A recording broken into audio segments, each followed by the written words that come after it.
Yeah, it's very nice to have you here.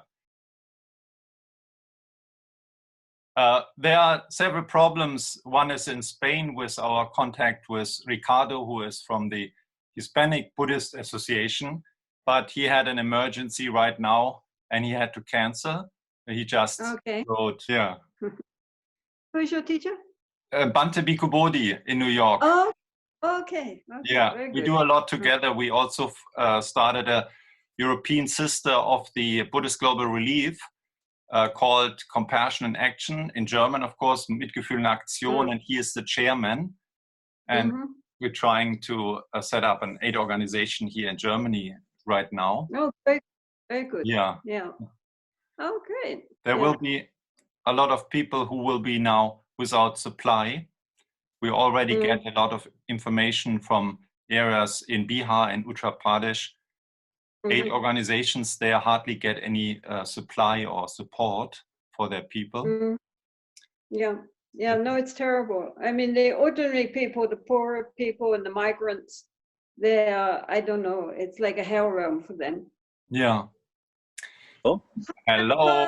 Hello, Jetsuma. Very nice to see you. Yeah, thank you. Thank you. Hello, Bhikkhu Sugatananda. Sugatananda, welcome. Yeah. Are you calling from Bangalore, from the... Yeah. Bangalore, Mahabodhi. Very, very well. Welcome. Tenzin Palmo. Oh, Bhante, how are you? Morning, Bhante. Good morning. Very good. Okay, then I get started. So welcome everyone out there, those who watch this video and those who participate in this hotspot that we put up actually to use the situation to connect with each other worldwide and see how people in different countries are doing, how they are dealing with the situation, to be informed, but also to connect spiritually together and hopefully find some comfort in the ways we use the situation or treat the situation from a Buddhist standpoint and from the Buddhist practice. So first of all, I want to introduce the guests of today. With us is again the Venerable Bhante Bodhi from New York, a major hotspot and epicentrum at the moment. Tomorrow is called the D-Day in New York. So I'm quite curious what Bhante will share about this. And from India, Himachal Pradesh, is the Venerable Tenzin Palmo, very well known. I said before this meeting that you have been on a free quarantine for 12 years in caves in the Himalayan area. Thank you very much for joining today. And with us is Bhante Sugatananda from the Mahabodhi Society. Last time we had Bhante Ananda. I take it that you work together in the same monastery in Bangalore. Yeah. Yes. We are very curious also to hear what's going on there.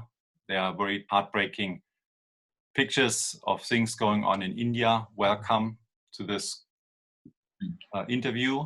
And then there is the Bhikshuni Jampa from Hamburg, better known as Dr. Carola Roloff. We know each other here from the same city. Thank you for joining again, Jampa. Hello. And my name is Raimund Hopf.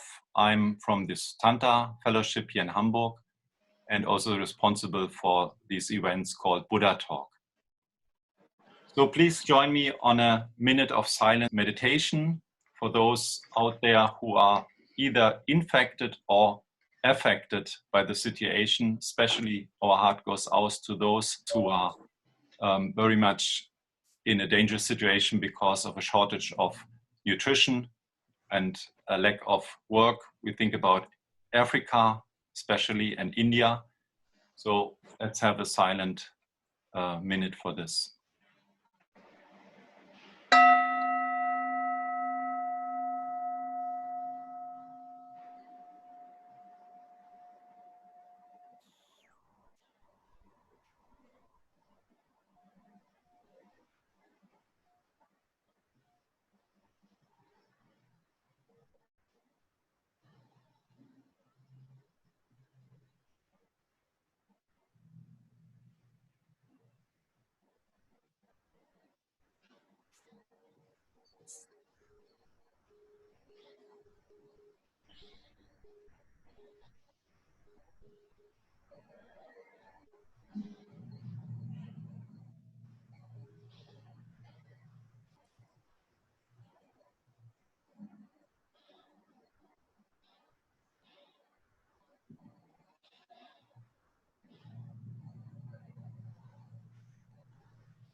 Thank you very much, Venerable Ones.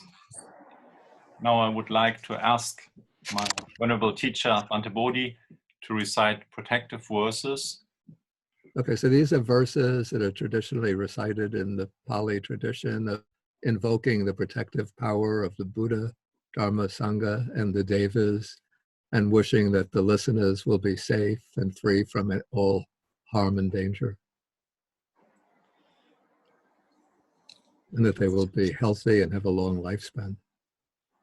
Sabityo vivajantu, sabarogo vinasatu, mate bhavatu antarayo, sukhi digayuko bhava, bhavatu sabba mangalang rakantu, sabba devata, sabba buddhanu bhavena, sadasati bhavantu te, bhavatu sabba mangalang rakantu, sabba devata, sabba dhammanu bhavena, sadasati bhavantu te, bhavatu sabba mangalang rakantu, sabba devata, sabba sanganu bhavena, sadasati bhavantu te.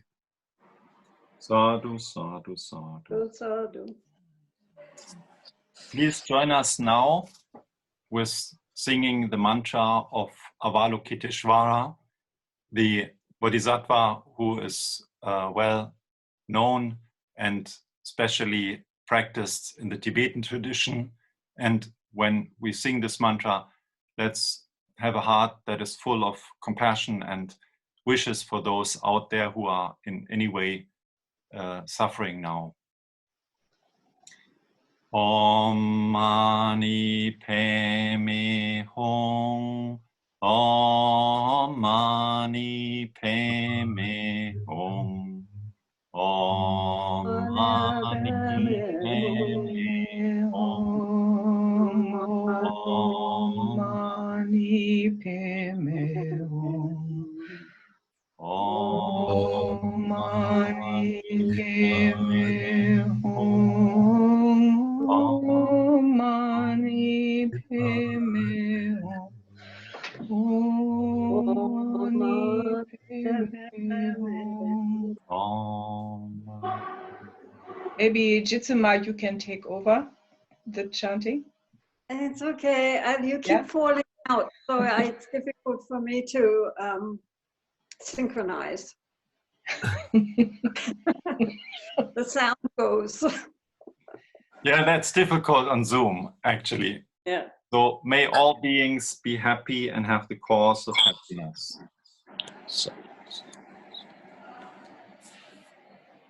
I would like to ask Bhikshuni Jampa to introduce the Venerable Tenzin Palmo, and then I want to ask Tenzin Palmo to start to tell us how she has experienced the situation in India, and welcome to this meeting. Thank you for joining. Yeah, it's a great honor for me to introduce to you Venerable Bhikshuni Tenzin Palmo.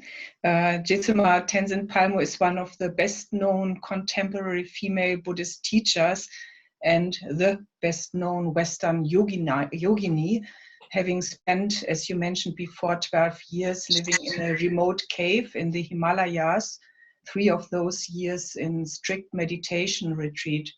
So if somebody knows what isolation means and which benefits it may have, we should ask indeed her. Venerable Tenzin Palmo was raised in London, Great Britain, And while in her teens, she became a Buddhist. In 1964, at the age of 20, she decided to go to India to pursue her spiritual path. And the same year, she received her Buddhist novice ordination. And 9 years later, in 1973, in Hong Kong, she received her higher ordination in the Chinese Buddhist tradition, because in the Tibetan tradition, higher ordination for women is still not possible, although the Buddha himself had established higher ordination for women. But this is not our topic today. Jetsuma Tenzin Palmo has been mainly trained in the Drukpa lineage of the Kagyu school of Tibetan Buddhism. She's an author, a teacher, and founder of the Döngyu Gatsaling nunnery in Himachal Pradesh, India, from where she is now online right now, I guess. And if you want to learn more about her and her life, I suggest to read her biography, Cave in the Snow, written by Vicky McKenzie and translated into many languages.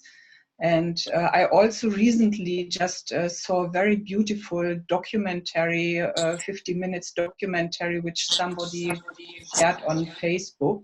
It's called Jetsuma Tenzin Palmo, an English woman who becomes a Buddhist. And this was really a nice film. And you can— I never heard of Jampa. Yes? No, No? never heard of that. Yeah, I will send you. It's a beautiful documentary on you. Very professional. I just about a week or 2 weeks ago, somebody sent it to me, and really a very nice film. So Venerable Tenzin Palmo, please share with us how you experienced the crisis in India, and especially around you, and how are you dealing with it? Well, as there has been said, I'm living in Himachal Pradesh, which is North India, next state to the Punjab. And here for the last 3 weeks, we have been in total lockdown. Himachal has been very, very strict. It has closed all its borders. Nothing can come in from any other states, and nobody can leave. And they have made a very strict rule that everyone has to stay inside, and the police and the army are on the main roads to make sure that if anybody is out or if anybody is traveling, that they have a good reason for doing so. So most people are therefore, you know, inside their homes for whatever circumstances they have there. But here in our nunnery in Döngyu Gatsaling, we've been very fortunate because first of all, we're in a back road, so we're not on the main road and therefore not so noticeable. And all our property is surrounded by high walls. So within there are the buildings and the temple, and but there's also lots of grass and trees and flowers. And the nuns can just wander around as they like. And although the government has put a strict ban on religious gatherings, now is a big time of Hindu festivals. And so most people flock to the Hindu temples. So there's a ban on all gathering for religious purposes. And even in our affiliated monastery 10 minutes down the road, Tashijong, the monks are not allowed to gather for pujas. And the people are not allowed to go outside their houses, even though it's a Tibetan colony, to do like circumambulation or anything like that. They have to stay inside. So we're very fortunate because we're wandering around everywhere within our grounds. The nuns are still doing their classes every day. They're still doing their rituals every day. And apart from debating, which is, if those of you know Tibetan system, it's very noisy, that they've stopped. And blowing an conch shell to call people to the temple, that stopped, to keep us quiet. But we haven't had any visits from the police or anybody forbidding us to hold classes and so forth. So the nuns are just carrying on. They stocked up with a lot of basic foods like rice and flour, dal, potatoes, onions, these type of things. And vegetable vendors are allowed to come and put their produce outside the gates. So actually, I mean, we're extraordinarily privileged because of anybody I know, we're having a very easy time of it so far. We're not allowed out, of course, so we can't do anything. I don't know what's really going on outside. Recently, we made donations to a fund set up by the Himachali government for helping people who are in more distressed circumstances, and I think to help pay medical bills. Himachal, on the whole, has not had many cases, just very, very few cases of the virus, and 1 or 2 people died, but they've been very, very tight. And as a result, we are not in any particularly dire circumstances. Today, the nuns have been doing a lot of extra prayers, of course, for the world. Today, they also read what in Tibetan is called the Bardo Trodol, which is translated in English as the Tibetan Book of the Dead. And it's for all those who have died and are in the intermediate state in the Bardo to help them. So, I mean, we're actually okay. We're so far. The Himachal government says this lockdown will last for at least 2 months, even though Modi had just given 3 weeks, but the Himachal says no, 2 months at least.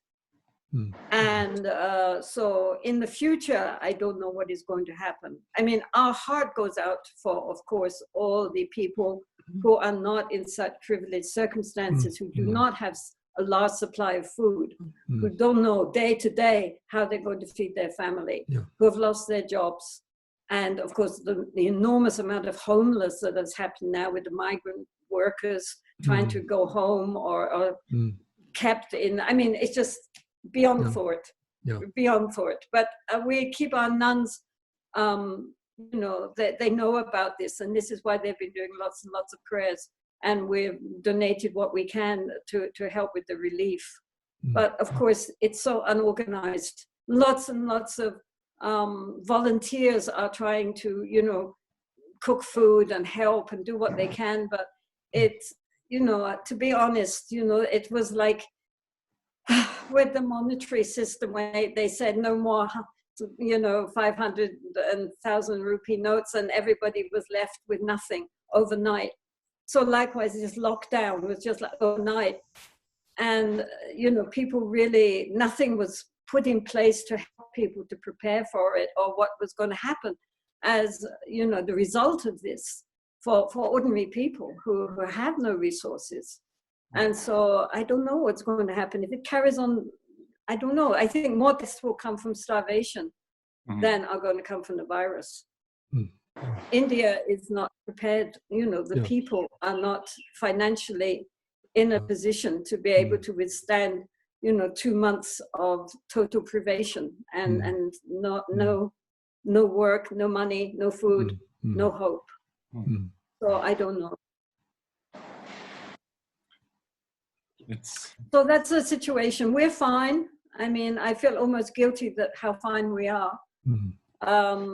But outside of us, I don't know. Things are not fine. Things are very, very difficult. And people, millions of people are really seriously jettisoned in this situation. How they will manage it, I just cannot imagine. I mean, they struggle enough in ordinary life. What they're going to do at this time. Anyway, so Himachal, you know, has been very strict. They're trying their best. They had lots of restrictions in place, but how that is impacting on the lives of ordinary people, you know, it's hard. But it's not as bad as in Delhi and things like that, which are really hell realms, hungry ghost realms.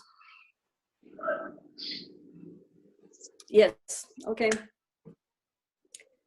So we can't do anything much because from offering money, there's not much we can offer. And so we are just waiting to see what happens next. The nuns are offering prayers, and that's it. I wonder, is the transfer of money to India still working? If people would send money to organizations or projects in India? Will it arrive? Will it be of help? I mean, I don't know, you know, because you're not allowed out. I mean, there's no post anymore, right? So we don't get any letters or parcels. And the banks, I think, are no longer working. And so I don't know. I think the transfer is still working. Like those who have the permission to take foreign grants, some, like for example Mahabodhi has, or some other many non-governmental organizations have, and those who have the permission from the government, they can still receive the money from abroad. It's working, but since the banks are also working for a very short time, so it may not come immediately, or it may not be available immediately. It may take a longer time to process the whole thing. That will happen, but it's still working. Yes, well, it's very difficult because of not being, if people cannot leave their homes, then of course they cannot, you know, go to, you know, places like banks and post offices and things like this. So it makes it very difficult for the ordinary people. And there are police at all the main roads so that people are not allowed to travel to the towns if they don't live in town. So I don't know. Yeah, it's a hard time for everybody around the world. It's the one thing which is linking everybody. Raimund, may I just, sorry, may I just interrupt, because Venerable Bhikkhu Sujato and also Venerable Damche were trying to connect with us, and Bhikkhu Sujato said that he had trouble logging in and Zoom is not giving him access, and he was keep trying, and then after trying for 10 minutes, he says that it seems I'm not going to make it this week. I apologize. I wish you the best and hope to join next time.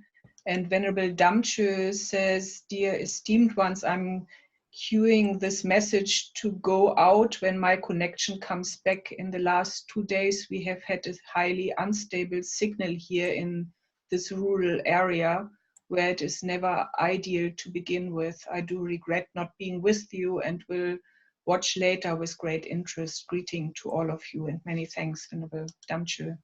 So can only pass on this message to all of you. Thank you very much. Thank you. Yeah. That's also the situation with Africa. We had a contact there, but it does not work because there is no available internet. Yeah. It's very interesting that even in a city like Hamburg, we try to have the fastest internet possible, but it's breaking even here. I think it's a worldwide situation, and especially areas where the infrastructure is not so strong, it will be probably difficult. So we hope they can connect next time. Please feel free to ask Venerable Tenzin Palmo whatever you like. Yeah, Jitsuma, I was just wondering, I mean, I didn't got it. Are you allowed to go shopping, or are you not allowed to go out at all in India? I think, I honestly don't know, because our milk supply and our vegetable supply is brought here to the nunnery. I see. So I think on the whole, you're not allowed to go out. Sounds like receiving organic food here in, I mean, I usually get once a week organic food from a rural area, and so this is just continuing as usual, but the shops are still open. I mean, only the food stores. No, our shops are all closed, except that they have chemists and vegetable vendors and food vendors are allowed. Yeah. But in Palampur, which is our nearest big town, they have got a rota system where one shop will stay open for 5 days and close, and the next one will open for 5 days. So they're doing it like that.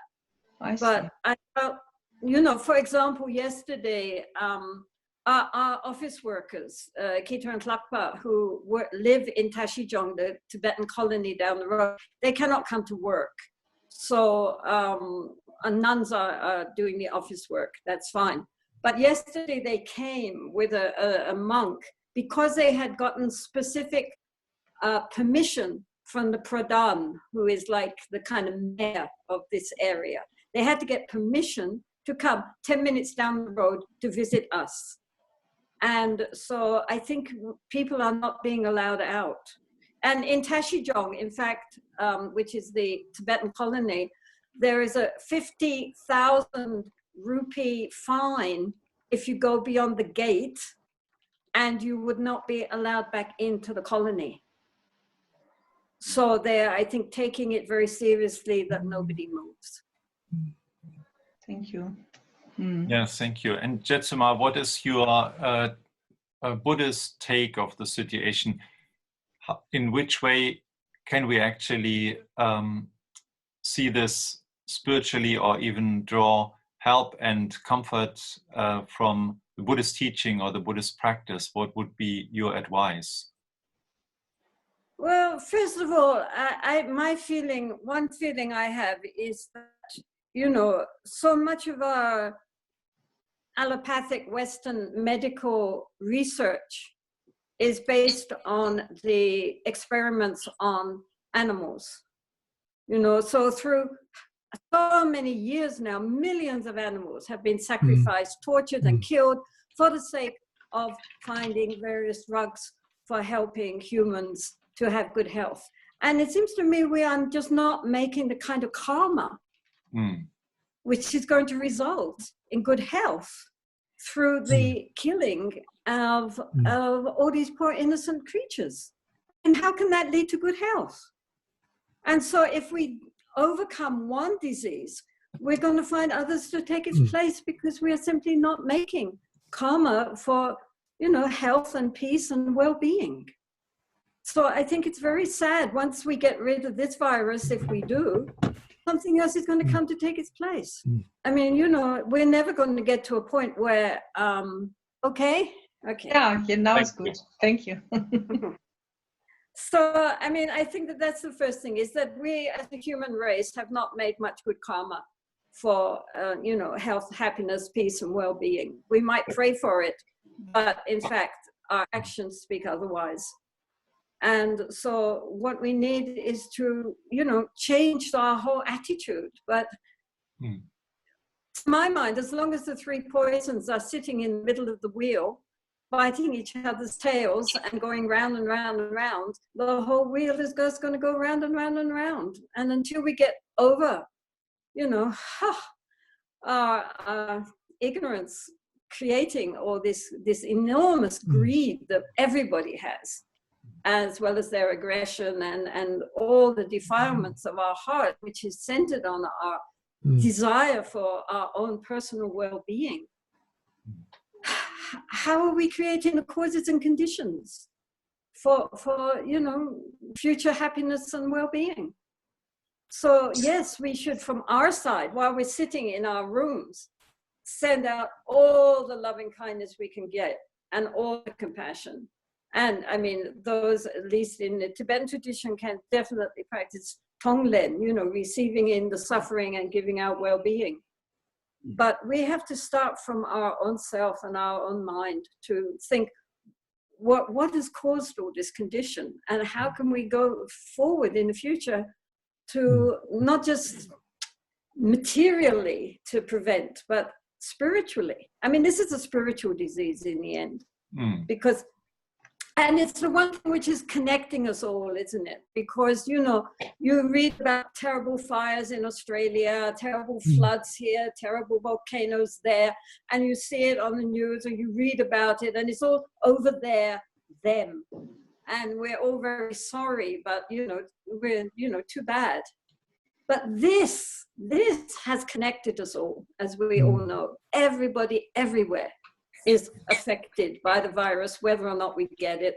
Most people will never get it, but they're still affected by it. And so this is something which is interconnecting us all as human beings, and how fragile we are as human beings on this planet. You know, we are just such small little beings, and actually so vulnerable. But whether or not, once, you know, this crisis is over, everybody wants to go back to just how it was before. Whether they've learned any lesson, I don't know. I don't have too much hope. But Buddhists, at least when they get stuck in isolation, can turn it into a retreat. Most people don't even have that option. They're just filled with fear and paranoia, despair, and it's very sad. Anyway, yes, sorry. I don't mean to go on. No, that's very nice. Thank you. So you're actually not expecting that the worldwide situation, which is very unique for us, will create any awareness of our fragility and interdependence and raise more compassion? And it will give governments more control. And I doubt very much if it's going to actually result in any genuine transformation of our consciousness. Because, you know, some people, yes. Yeah. The majority probably no. Yeah, it could also, you know, because they feel vulnerable. Yeah, in certain countries also, it could provide an opportunity for governments to start exercising more and more autocratic control.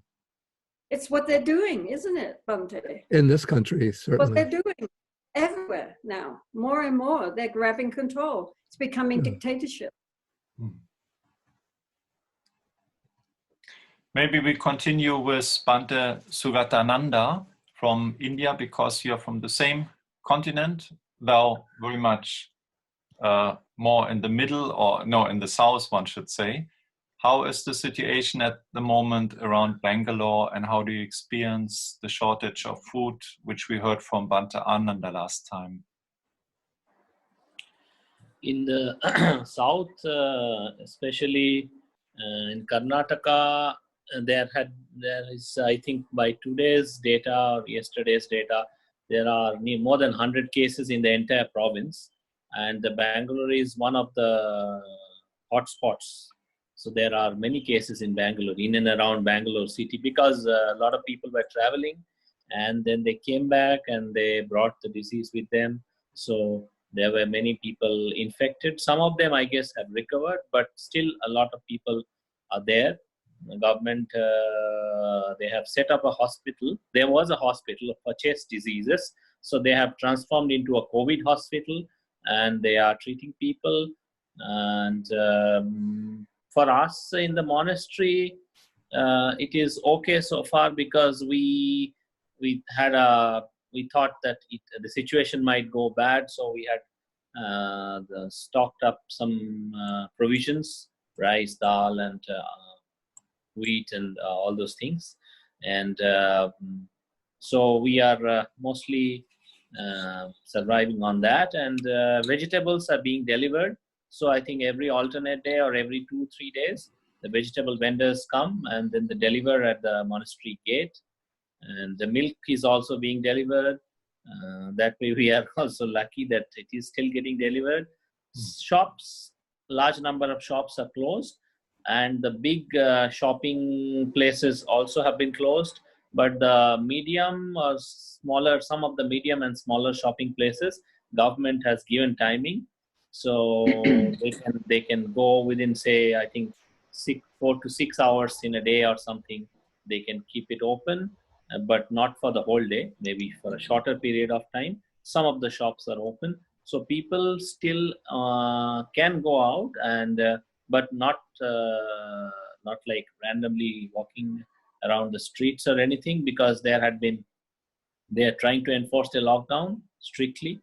And in India also, in a way, it is a very unique situation, because a lot of people, not just the people from the rural areas or anything, a lot of the people from the cities also, they have this habit of just randomly going out and wandering. So it is typical of these areas, especially in India, or Bhante Bodhi would know, in whole of Asia, maybe this is there. So people just tend to do that. So the government, especially the police and all, they have to be sometimes strict to enforce these lockdowns, because sometimes it can be dangerous. People just gather, some people just would randomly go there, 4, 5, 6 people, and then start having tea in a tea stall or something. It is quite normal in India. So those things government is trying to stop, and they are telling every day.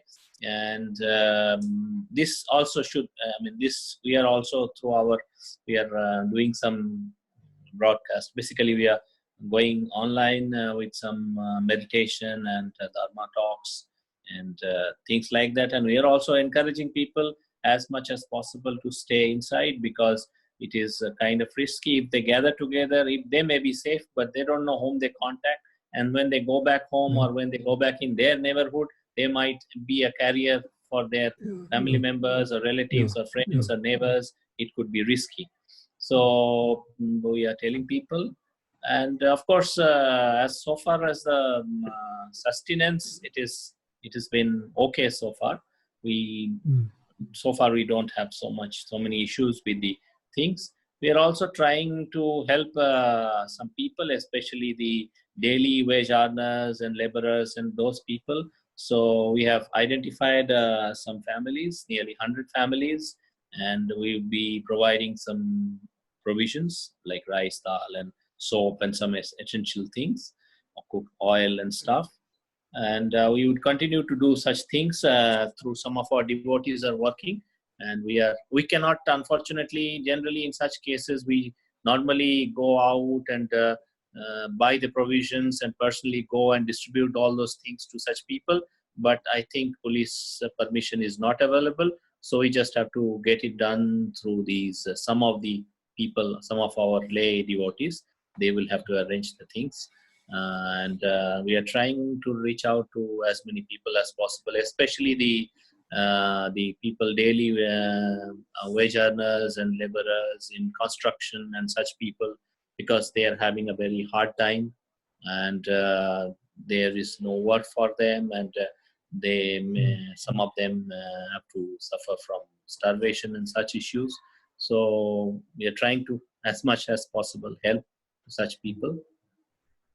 So far, it is okay. Government is, these areas, of course, there has been lockdown, has been strict, and but still, if necessary, people can go out.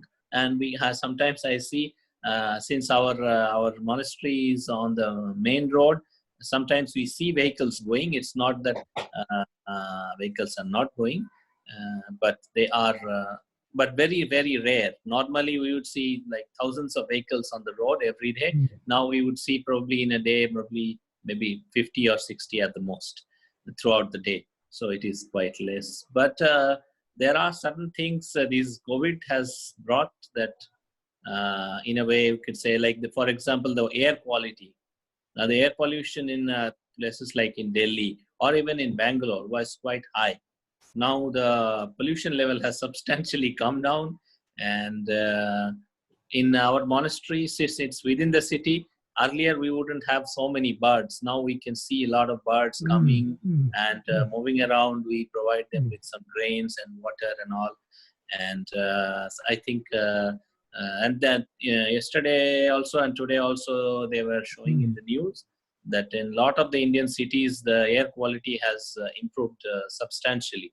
So that COVID has some positive impacts on our lives. And I think yesterday only I saw news, they in a city called Jalandhar, which is in Punjab. From there, they could see the Himalaya. They couldn't see the Himalayan range basically because of too much pollution. But yesterday, some people have taken pictures. They can see the Himalayas. They can see the snow-capped mountains.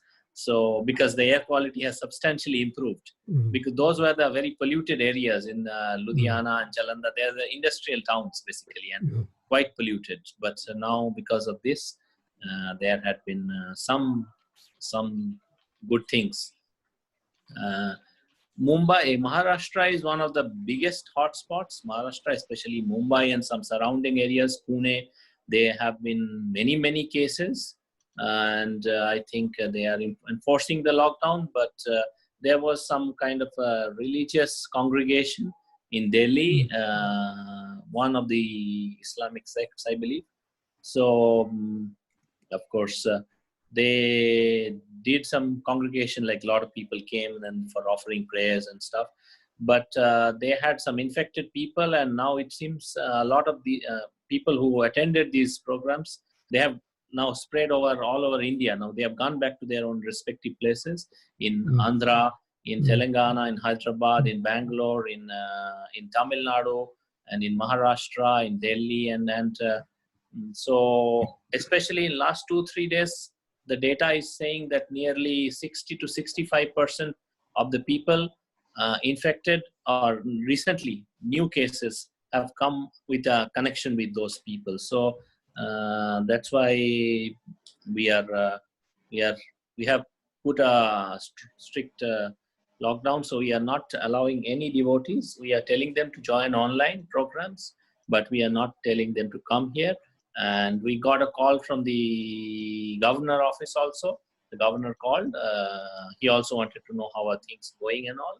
So he told that we are maintaining whatever legally. And he also told that try to encourage people to stay indoors, and if you can help people like financially or providing food and otherwise.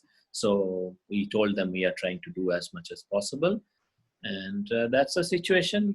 It is, of course, it is especially, as you know, India has a lot of unorganized sector laborers and poor people who don't have any kind of protection, financial protection.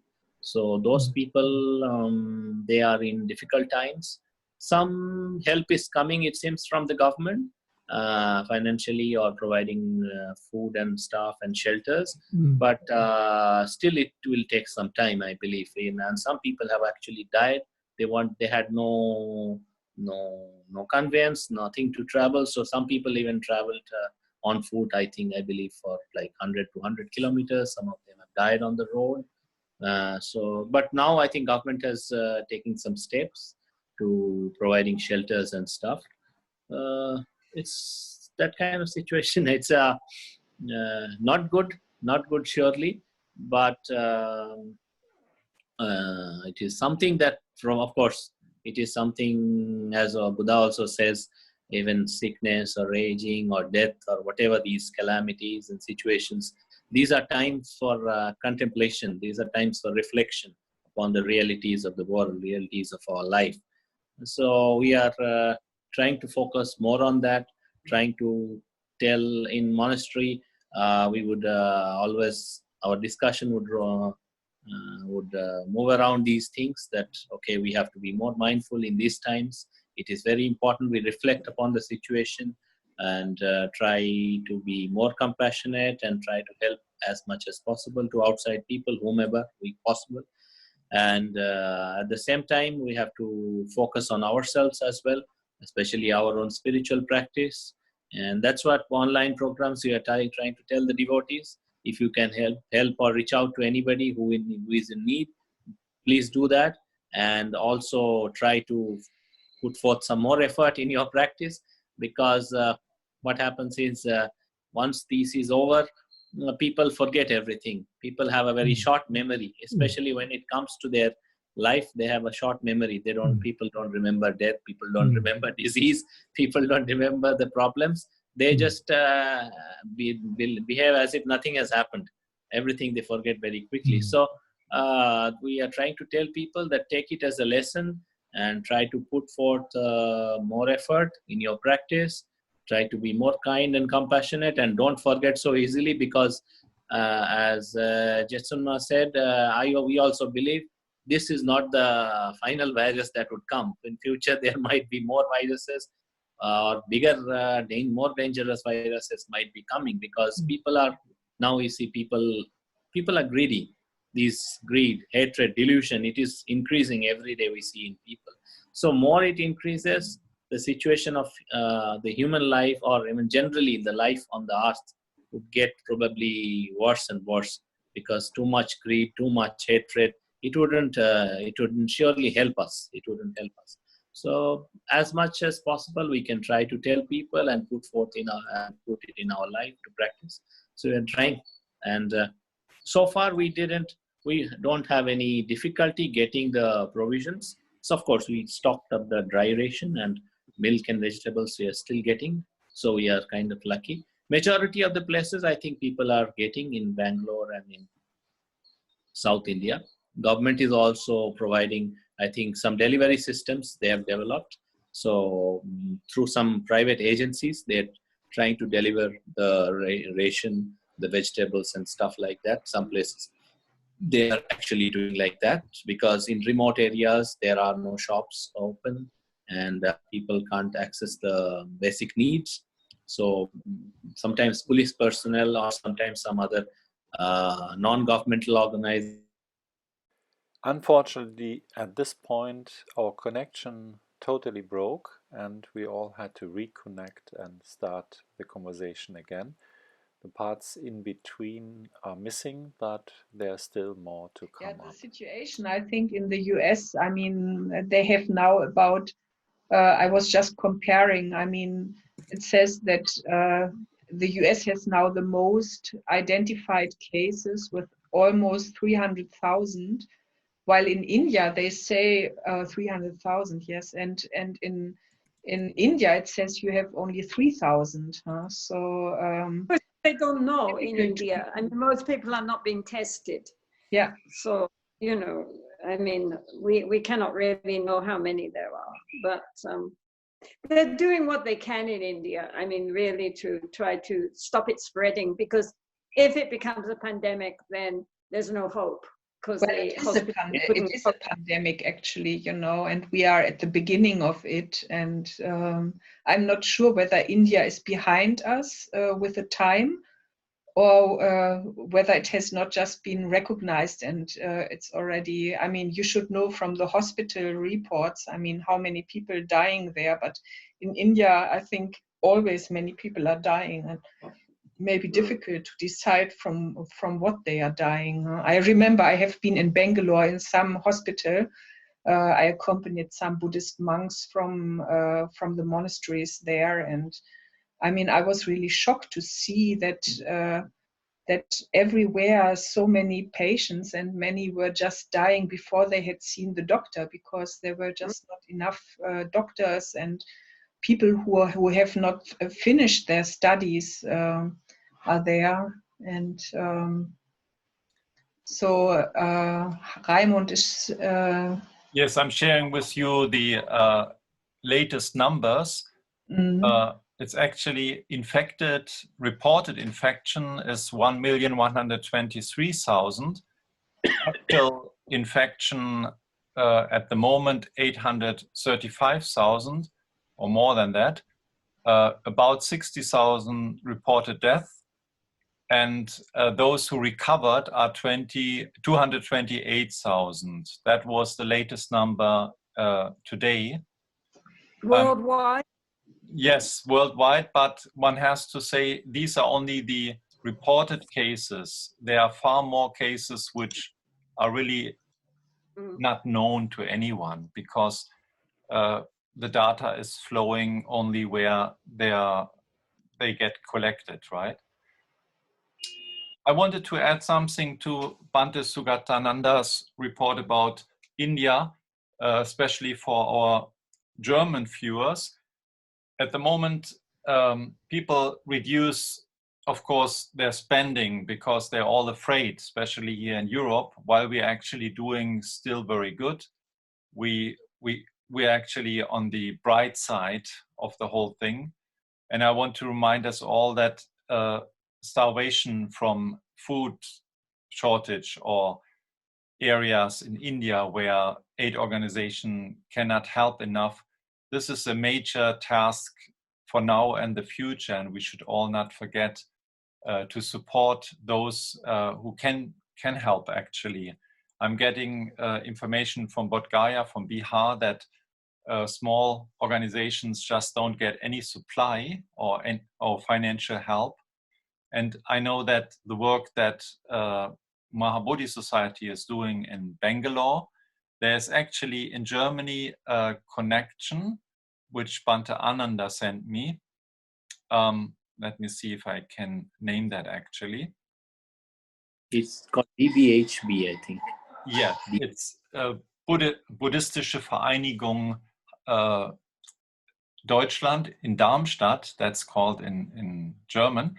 But if people would send money either to organizations like Buddhist Global Relief or even our organization Mitgefühl in Aktion, or any organization who can actually pass on that help, we should not forget really that we should share as much as possible in the situation, especially from the West to those areas. That's what I wanted to remind us of.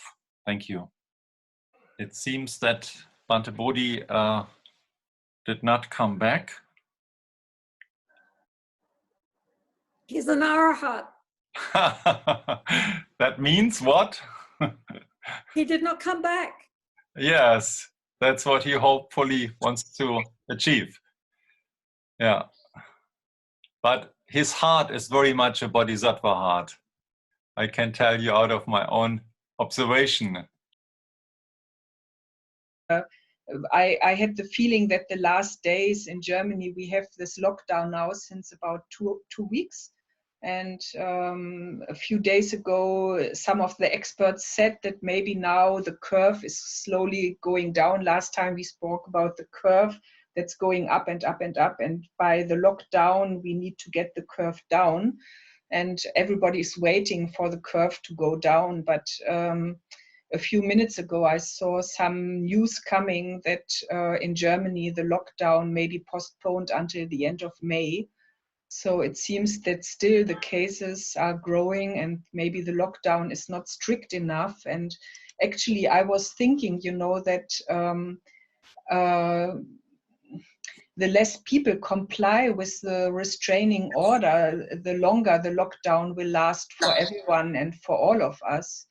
And instead of taking the rules seriously, although luckily it seems not to be the majority, but many people still try to circumvent the rules and to find some holes in it, how they can go out and meet their children or their grandchildren or their parents. And I think, I think on the long run, this is not good for them and not for all of us. We have problems to understand? Or, No. When Bhikkhu Bodhi is back. With us again. Yeah. I hope. So then perhaps first we continue again with New York, or Raimund, what do you think? Bhante, I'm sorry, it was actually my own internet connection which totally broke. So we could not record what you said about New York. Would you be so kind to repeat that all over again? It was rather complicated. Okay, what underlies the current Republican Party and the Trump administration is the ideology of free market capitalism, that the unregulated market is able to handle every situation most efficiently. So for this reason, the government is not taking advantage of the National Production Act in ordering companies, manufacturing companies, to manufacture the vitally, urgently needed equipment that the hospitals require, that doctors, nurses, hospital staff, and so forth, in order to remain safe in the face of this epidemic or pandemic. And so what's happening is that he's saying that the states have to, you know, the individual states have to take the responsibility for ordering the equipment they need from the companies themselves. And so what is taking place is a kind of bidding war between the different states who are trying to purchase the equipment they need from the companies that manufacture this equipment. And so, for example, a company manufactures ventilators. So one state orders a certain, say, 50 ventilators from the company at a particular price, and the company is about to ship those ventilators to the state. But then another state comes in and offers a higher price to get the ventilators. And so the company will then shift the order from the first state to the second state, because they're able to get a higher profit from the amount offered by the second state. So in this way, it's creating a chaotic situation in which just too many states are not able to get the equipment that they need in order to, to provide the hospitals with the equipment that the doctors and nurses need to remain safe and to deal with the patients affected by the virus. Yeah, another problem in this country, maybe in comparison with European countries or East Asian countries, is because in this case, it's probably the Christian, particular kind of interpretation of Christianity. The right-wing evangelical Christians say that as long as you believe in God and have complete faith in Jesus, you will be protected from the virus. And so this is particularly the case in some of the southern states. And so the federal government has so far refused to enact a complete stay-at-home order or a lockdown binding on all the states. But the federal government is leaving it to each state to impose its own lockdown laws and regulations. And so if some of the southern states, which are heavily influenced by this Christian ideology, are refusing to enact the lockdown or shutdown of the states. And as a result, churches are able to hold services which bring hundreds, and sometimes in some cases, these mega churches, thousands of people together for worship with the belief that as long as they're completely committed to Jesus, they will not get the virus. And so for this reason, now the virus is starting to spread at increasing levels through the southern states.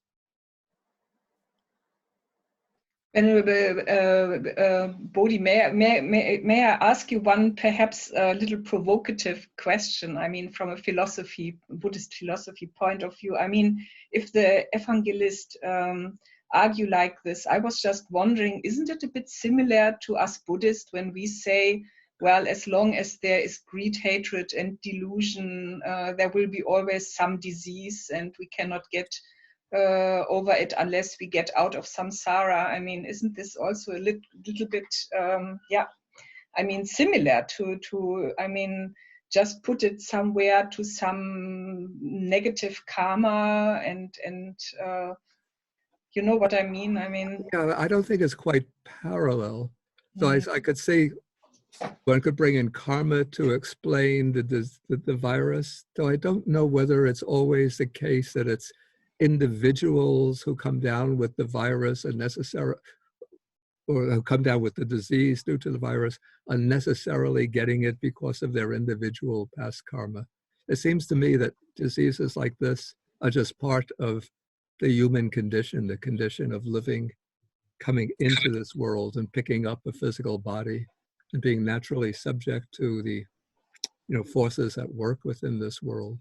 But what would be the parallel, the Buddhist parallel, would be thinking that if you are reciting the appropriate mantras or protective, the paritas, and have complete trust in Buddha, Dharma, Sangha, you can act carelessly and you'll be protected from the disease. Especially like in certain forms of Buddhism, they wear the amulet with the image of the Buddha that's been protected, that's been blessed by influential monk, and so they think that they are protected from the virus. That would be, I think, the parallel case.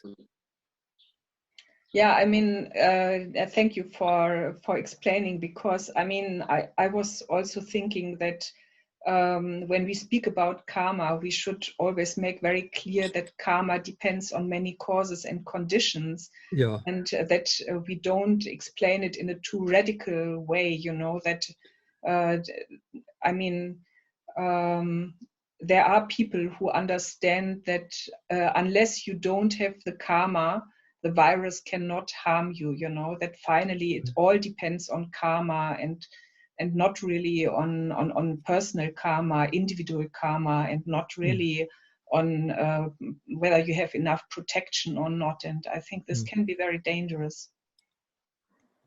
Yeah, well, it said that like one of the conditioning factors that enables karma to ripen is one's behavior in this life, here and now. So if a person is careless and heedless in their behavior, that will provide an opportunity for, say, a negative karma to ripen in the form of the infection with the disease. Whereas on the other hand, a person might have the karma tending to ripen in undesirable effects, for example, by getting the disease.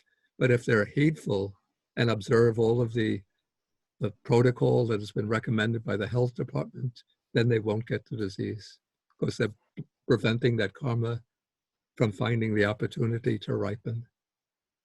Mm-hmm. Do you all agree, or? Yeah, why Yeah. not? I mean, karma is very fluid, and Yeah. as Bhante says, it is all causes and conditions. If one of the conditions is not there, for example, that one is being very careful, then they cannot fruition. Yeah. You know, we never can say, oh, it's just this one reason, and that's it. Yeah. I mean, there's many causes and conditions coming together. Yes. So none of us can say this is the reason why something happened. You know, there's so many, viable conditions involved in it. I mean, I was just thinking, our host, Raimund, he invited us in the name of compassion in action, Mitgefühl in Aktion.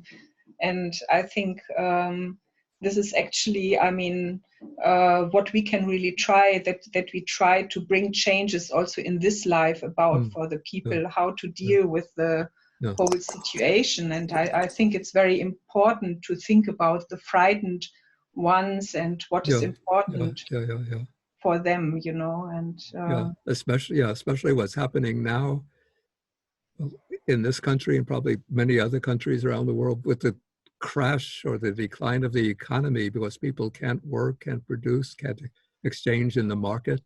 So the ones who are being disadvantaged the most are people who are just living on the edge of survival, just living with the wages, by the wages that they earn from day to day or from week to week. Now they're losing their jobs.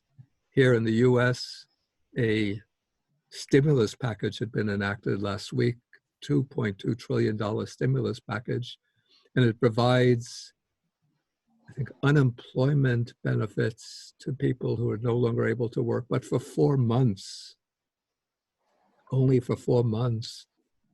And a lot of people who don't have like formal unemployment status but are not earning don't get those unemployment benefits. So I don't see how they're going to be able to subsist. And then it provides the package, the stimulus package is supposed to provide $1,200 to every adult citizen and $500 for every child. But that's a one-time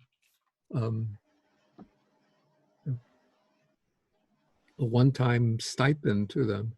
And once that is used up, that will be used up in a short time.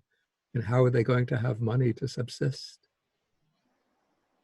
So what people need is neighborhood assistance, isn't it? I mean, that people just living next door share with what they have.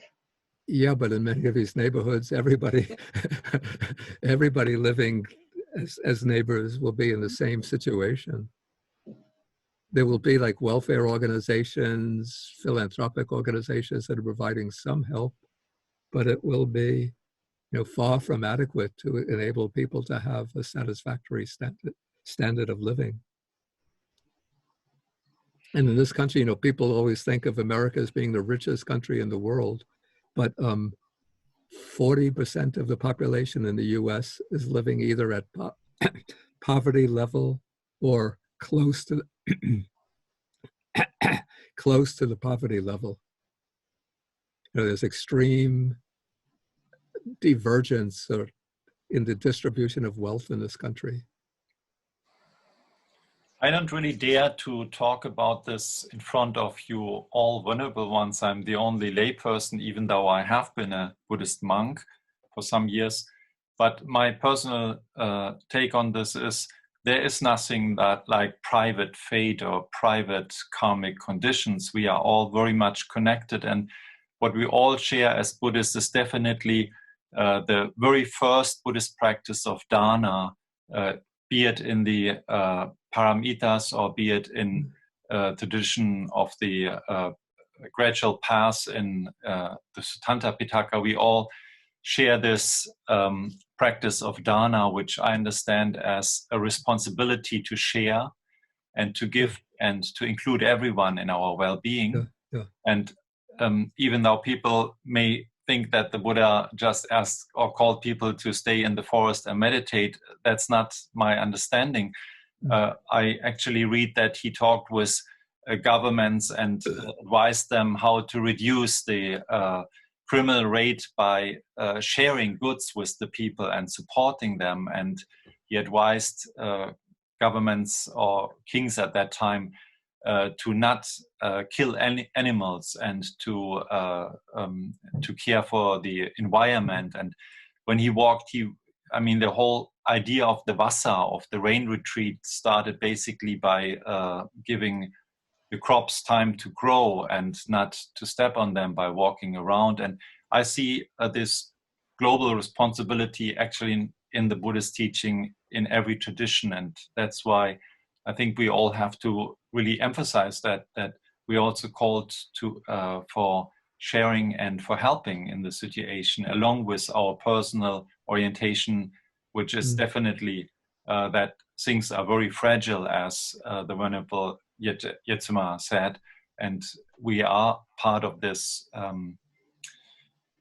impermanence, and there's a lot to contemplate about this, but we do have to share in. We see now more than ever before that we are, whatever happens in Hong Kong is affecting my life. What I'm doing here is affecting people in Africa. We actually are very much connected, especially economically. And I think we Buddhists should say we must share. We cannot keep certain privilege for us. And now the borders are being built again, but they won't help. There are no borders actually. It's one human race. It's a global community. And I think if we cannot see this now, when will we be able to be aware of that we all actually are in the same human family? We all are beings that depend on each other. And yeah, that's what I wanted to contribute.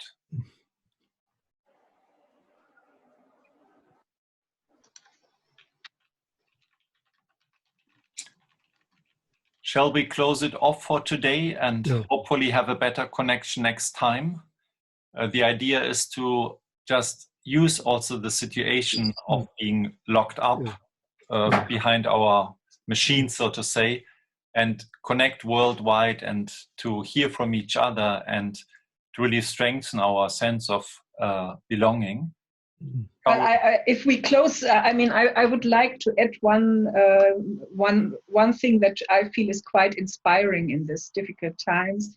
I recently heard in the German broadcast station that they reported that some Buddhist centers who had only room enough for about 100 people to join for weekly meditations, now suddenly when they were offering the meditation course online, 2,000 people joined the same course, So, now all the Buddhist communities come up with their different online offers to learn about Buddhism, to meditate together, to get some instructed meditation. And I feel, that also I got a call from some German broadcast station asking what is the difference between Buddhist mindfulness and general mindfulness, and what is the special about Buddhist mindfulness, So I feel this is quite encouraging. That people now see that Buddhists suffer in this situation of isolation. We have to offer something that may help them inside to deal with this loneliness and can try to make something good from it, So I think we should concentrate on how we can benefit people. I like, very much this one verse from the Pillar of Mindfulness from the Samyutta Nikaya at Siddhaka, where it says, looking after yourself, you look after others, and looking after others, you look after yourself. And how do you look after others? By looking after yourself, by development, cultivation, and practice of meditation. And how do you look after yourself? By looking after others, by acceptance, harmlessness, love, and sympathy. And I think these are just wonderful instructions by the Buddha that are common to all the Buddhists. And I mean, this is something we can share. Very good. Well, I'm wondering, where does this general mindfulness come from? I think it's just Buddhist mindfulness taken out of Buddhism, and you throw away the Buddhist part and you just keep them. Exactly. This is really funny, because now slowly people start to understand that the roots of mindfulness are actually in Buddhism, and they wonder, so what does it mean? What is Buddhist mindfulness, and what is mindfulness in general, which is now much more known. Yeah, a good question, isn't it? And I mean, I would usually say the difference is that it is part of the Eightfold Path, right? Mindfulness, and that it is usually meant or developed to get out of samsara, right? And it's as a Buddhist, you practice it in this context as being the most important means to get out of samsara, and you have this motivation of long-run motivation to get out of suffering. While if you just do the practice with interest into this life, that's also okay. But then it becomes non-Buddhist mindfulness, if you like to or prefer secular mindfulness. You just think about the question seems to me a little bit like somebody asking, what is the difference between the sugar in sugar cane and the sugar that you take out of the bottle and put into your coffee? The sugar you put into your coffee comes from sugar cane. It's just that you've taken it out and discarded the rest of the cane. Yeah. So we will meet again, hopefully with better techniques next week. We will see. Would it be possible that we share in the Four Immeasurables or Brahma Vihahas or the Tibetan wishes, which I think we all share? But you are sharing with us now the German version. Oh yeah, I'm sorry. I don't mind, but... Yeah, thank you. We could pick up a little German as well. So here we go. Oh. May all beings have happiness and the cause of happiness. May they be free from suffering and the cause of suffering. May they always experience happiness, which is totally free from suffering. May they remain in great equanimity, which is without attachment and aversion. Thank you very much. Thank you. Raimund. Stay healthy, stay at home, and keep on doing the good work of the Dharma. It was a real pleasure to meet you. Thank you. Thank you, everybody. See you again. Keep healthy.